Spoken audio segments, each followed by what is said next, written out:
On les voit ici s'installer devant le photocall.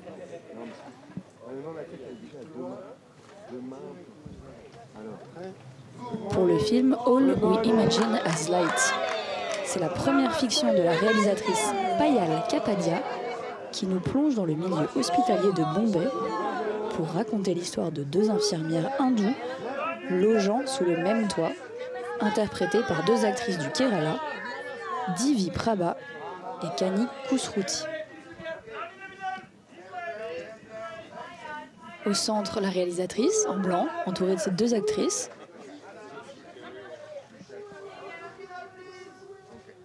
C'est un film en 2 temps qui commence dans une ville, Bombay du coup, extrêmement chargée, très polluée, et qui se termine dans un deuxième temps dans un village de bord de mer tropical. He's crazy, very crazy. Ah non, il a pas dit. Il a rien dit. Ah, il a pas dit. Il a pas dit Jacadi. Il a pas dit Jacadi.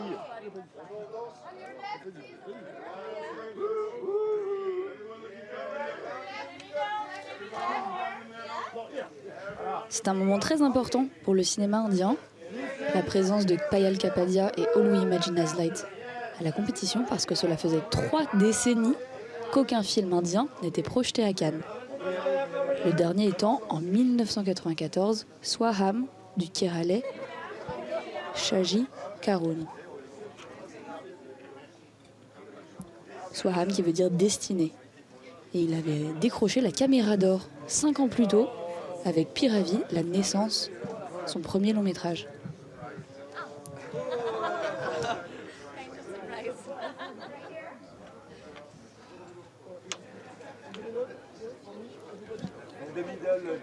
Comme je vous le disais, c'est l'histoire de 2 femmes dans ce film.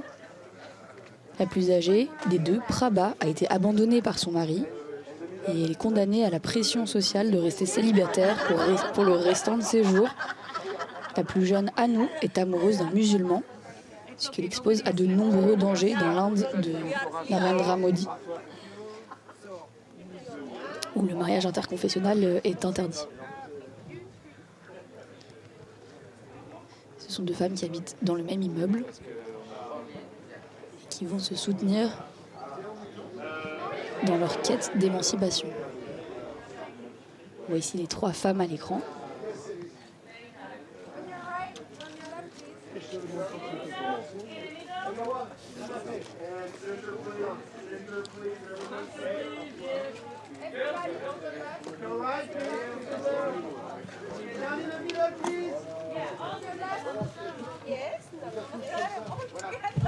On voit ici Kani Khusrouti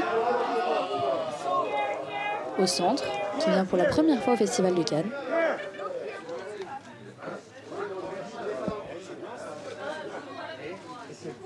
Qui a décidé de laisser tomber son nom de famille afin d'effacer le marqueur de hiérarchie sociale qui accompagne les noms de famille en Inde. Et à l'âge de 15 ans, elle invente son nom de famille, qui s'appelle Khusrouti, qui signifie espiègle.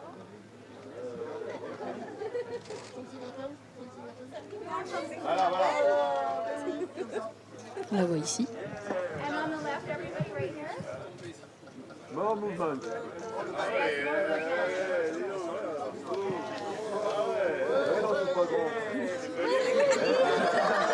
Une très bonne ambiance sur le photocall, comme on peut le voir. Vous imaginez bien que 30 ans d'absence de film indien à la compétition, ça se fête, ce retour. Comme hier sur les marches, qui était un grand moment de joie. C'est une symbolique très forte de revenir 30 ans après. Comme je vous le disais, en plus, Payal Kapadia est la première femme indienne à concourir pour la Palme d'Or et une des plus jeunes réalisatrices de la compétition à 38 ans.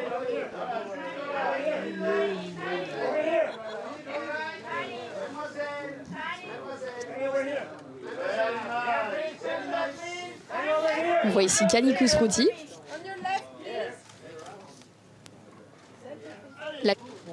l'actrice.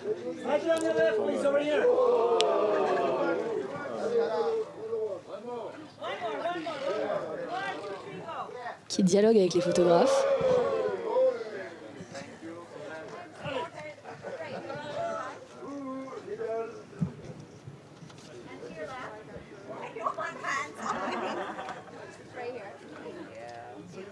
Payal Kapadia dit qu'elle a choisi la thématique de ce film car elle s'intéresse aux femmes qui viennent travailler dans un autre endroit et qui sont financièrement indépendantes.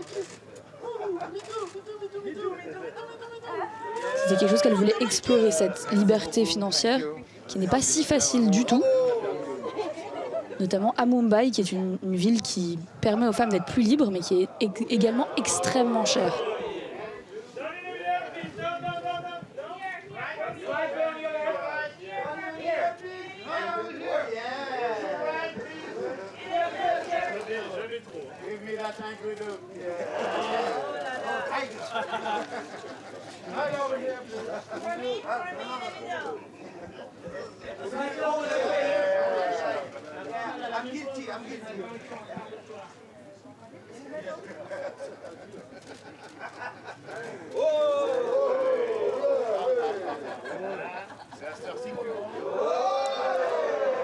Vraiment une très bonne ambiance sur le photocall.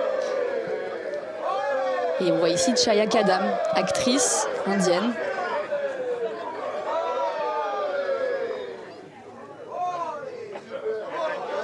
Et qui a commencé d'abord en étant comédienne de théâtre avant de passer au cinéma en 2009.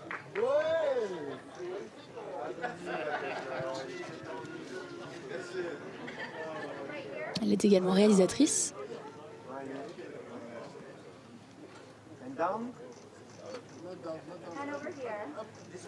Et c'est un moment très fort pour elle de venir à Cannes, puisqu'elle le révélait à la presse. C'était le rêve de sa maman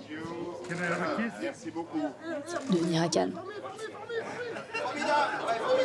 Elle a donc apporté son sari et son anneau de nez avec elle pour emmener sa maman symboliquement au Festival de Cannes. Parce qu'au Cannes, c'est également des moments forts, symboliques et émotionnels pour ceux qui s'y retrouvent, qui ont la chance d'être en compétition.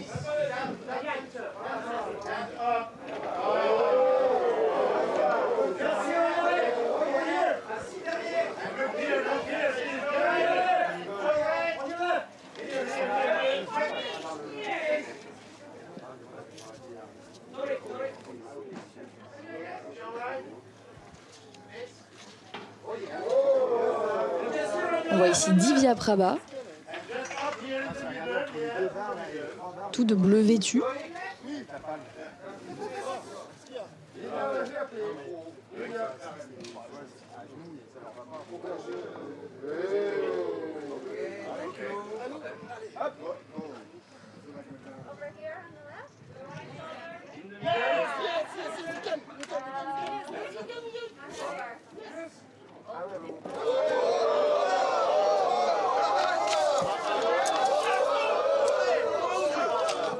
Olivia Prabha qui se met sur le petit rebord. Divya Prabha, pardon. Ce qui rend les photographes extrêmement joyeux.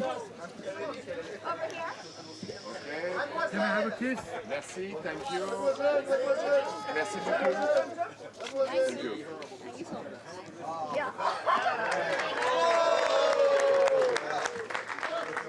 Il faut savoir que le Festival de Cannes a une grande histoire avec le cinéma indien, même si il a été absent de la compétition pendant 30 ans.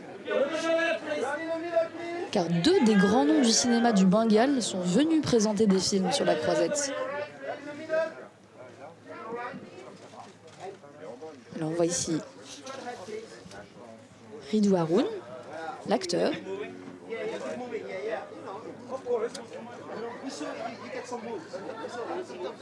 Comme je vous le disais, des réalisateurs indiens sont déjà venus de nombreuses fois. Satyajit Ray à 3 reprises. Et Mrinal Sen, qui est le père fondateur du nouveau cinéma indien, mort en 2018. Payal Kapadia reprend le flambeau cette année. C'est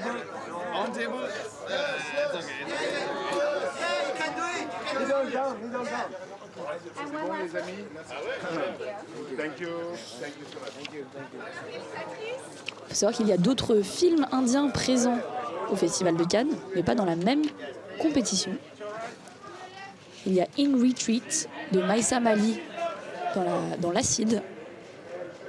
Et le court-métrage de Chidananda Naik, Les Tournesols, étaient les premiers à savoir dans la CINEF.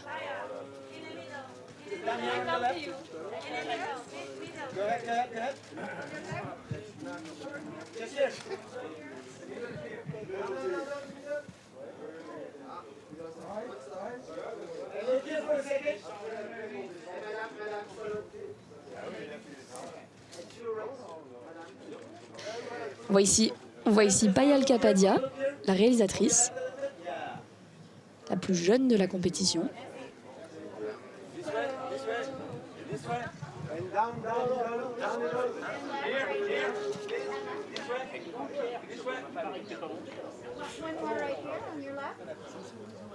Miss. I have the worst hands. I put them down. Miss. Okay, thank you so much. Merci beaucoup à vous. Merci. We go to the press conference. Vous avez dû voir un petit badge porté par les comédiens et la réalisatrice. C'est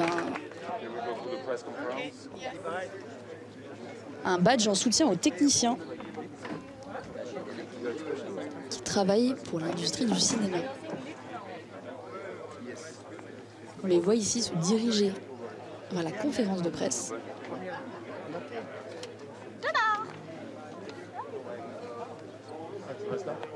Moi, j'avais enlevé ton pub.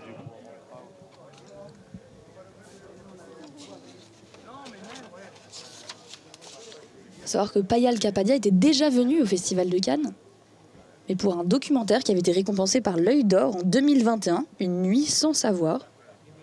En 2017, à la Ciné-Fondation, Afternoon Clouds. Parce que lorsqu'on dit que les films indiens sont absents de la compétition depuis 30 ans, c'est de la compétition officielle.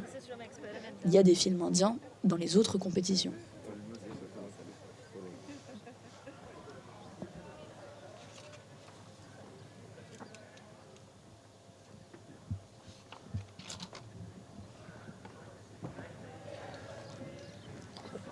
Il faut savoir que la censure est très forte dans le cinéma en Inde, et que Payal Kapadia est réputé par les critiques de cinéma comme étant très intrépide par son approche expérimentale et très inhabituelle du cinéma.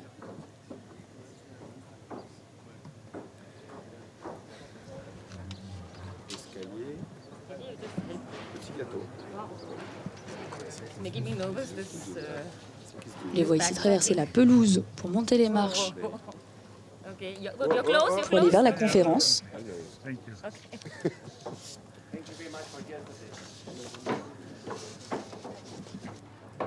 Pardon.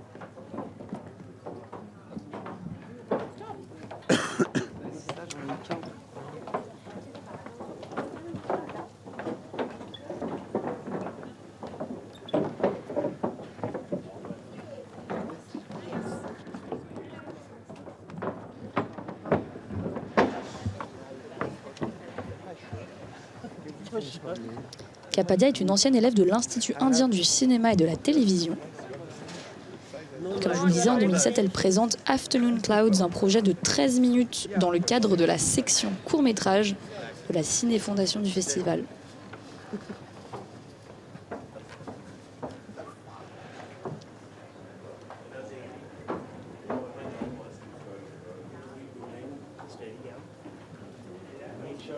Et A Night of Knowing Nothing, qui était en 2020 donc, a été projeté à la quinzaine des réalisateurs et il a remporté l'Œil d'Or du meilleur documentaire. Il avait commencé à tourner à la suite d'une grève étudiante de plusieurs mois à l'Institut indien du cinéma et de la télévision pour protester contre la nomination par le gouvernement de Narendra Modi.